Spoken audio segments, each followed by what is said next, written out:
lege Pieterskerk in Leiden. Naast de grote kerk in Naarden, geliefde plek voor iedereen die van de Matthäus en Johannes Passion houdt. Het is elk jaar weer de vraag wie er van het kabinet op Goede Vrijdag in Naarden of in Leiden zal zijn. Samen met het residentieorkest voert het Nederlands Kamerkoor hier elk jaar de Matthäus Passion uit. En nu kan niet alleen het kabinet niet live luisteren, dat kan niemand. Tot grote spijt, tot verdriet misschien wel, van zowel het publiek als de muzici en de zangers. En om dat nare gevoel nou een heel klein beetje weg te nemen, heeft het Nederlands Kamerkoor aan 4 zangers gevraagd: kies een aria uit de Matthäus Passion en zing niet voor iemand die ook met corona en de coronamaatregelen te maken heeft. En vandaag is dat Michiel Josephus Jitta, trouwbezoeker van de Passies, elk jaar weer.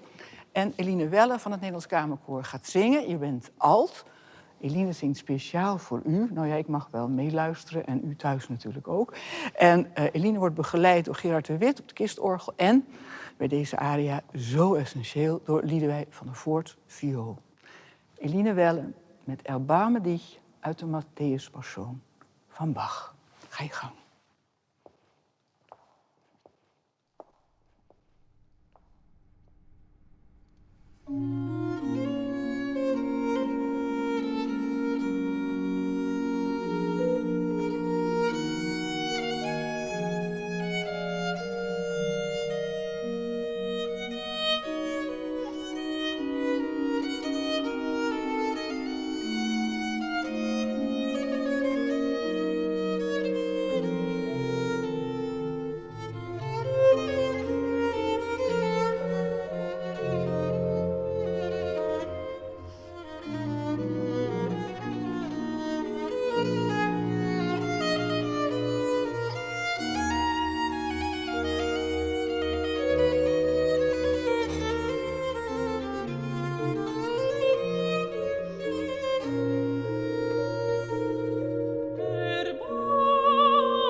Kom zitten, Eline.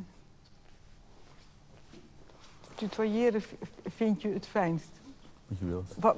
Wat vind je van? Wat vond je? Spreek je... Toch prachtig, ja. Geweldig. Ik vind, ja...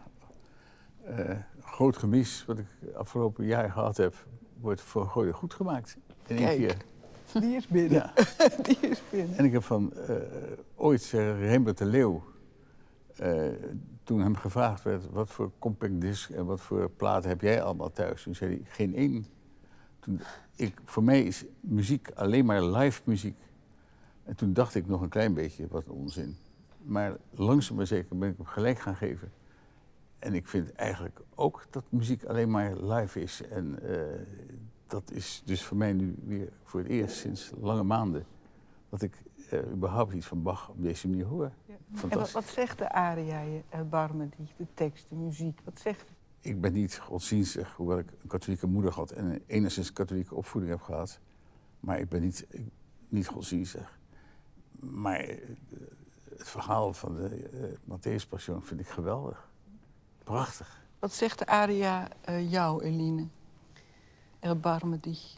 Ja, nou ja, het is natuurlijk een onderdeel van het verhaal. En zo'n aria licht dan één bepaalde emotie eruit.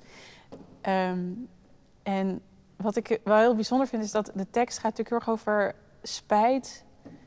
En ik denk ook eenzaamheid. Maar ik vind het zo mooi, juist ook in deze bezetting en met zo'n solo viool, is het zo helemaal niet eenzaam als zanger. Het is echt fantastisch om zo'n ontzettend mooi duet eigenlijk. De viool en jij. De viool en de zang, ja. Dat vind ik prachtig aan deze aria. Ja. En voor jou het zingen, als je de Matthäus zingt in een kerk of concertzaal, maakt dat uit? Ja, vind ik wel, ja. Ik ben ook niet religieus, maar voor mij heeft de Matthäus wel altijd een heel erg religieuze lading. Ja. Ik denk ook dat je het als niet-religieus persoon wel zo kunt ervaren. En voor mij is Bach ook heel erg... het voelt altijd als een soort... Ja, ik voel me dan echt vaak een medium, zeg maar. Voor, ja. God. Tussen God en het volk, of niet? Nou... Ja, nou goed, maar goed, niet dat ik daar nou heel diep op wil ingaan, op wat God dan is, maar ja, echt als een kanaal. Ja. Hoe verklaren jullie dat je als er zoveel mensen die van de Matthäus houden, ook inderdaad mensen die helemaal niet gelovig zijn, of hebben ze een beetje katholiek van huis uit, hoe zou dat komen? Is die kracht van Bach zo groot? Is het... Ja, dat is toch de magie van Bach, denk ik. Hij was natuurlijk ook... Als ik ooit gelovig zou worden, komt het door Bach en door de Matthäus Passion. Ja, je bent talent op streek in het leven, dus dan moet je wel gauw... Je bent talent op streek in het leven, dus het moet je gauw snel gebeuren. Het moet snel gebeuren, maar Bach zomaar... Ik las laatst een zinnetje van iemand die zei... Ik ben zo blij dat ik na Bach geboren ben. Daar moet je iets in herkennen. Ja, tuurlijk. Ik ook. Absoluut. Ik zou niet zonder hem willen leven. Goh, wat een uitspraak. En dat is voor jou eigenlijk ook wel zo. En wat dat betreft hoort het voor mij ook echt thuis in een kerk. Toch? Want in kerken kun je dat ook vaak, ook als niet-religieus persoon, ervaren. Ja. Je moet nu de Matthäus, Johannes, alles moet je missen. Vorig jaar ook, zo de tweede keer. Ja. Dat vind je dus heel erg. Heel erg, maar wat ik kan gaan doen. Ik kan nergens heen. Ik kan niet zeggen, ik ga naar België of naar Duitsland om het te horen. Dan hoor je het ook niet. Dus ik vind het heel erg, maar ja, er zijn ergere dingen in de wereld. En mijn slachtofferschap valt nogal mee, eerlijk gezegd. Want ik kan nog leven, ik kan wandelen, ik kan fietsen. Ik vind het veel erger voor de mensen die ook materieel gedupeerd zijn. Maar ik ben wel erg cultureel gedupeerd door het missen van muziek. Nee, ik vind het een groot gemis. En Eline, jij ook al voor de tweede keer niet, de Matthäus en Johannes en zo. Ja. Ik heb 3 keer eerder met een collega van je gesproken in dit serietje. Nou, die hadden het ieder op zijn haar manier, maar behoorlijk moeilijk. Hoe is het jou vergaan het afgelopen jaar? Ja, het gaat een beetje op en neer. Gewoon qua energie en of je zelf nog... dat er wat uit je handen komt. Ik vind het altijd fijn om nuttig bezig te zijn. Dus ik vind altijd toch wel weer dingen om me mee bezig te houden.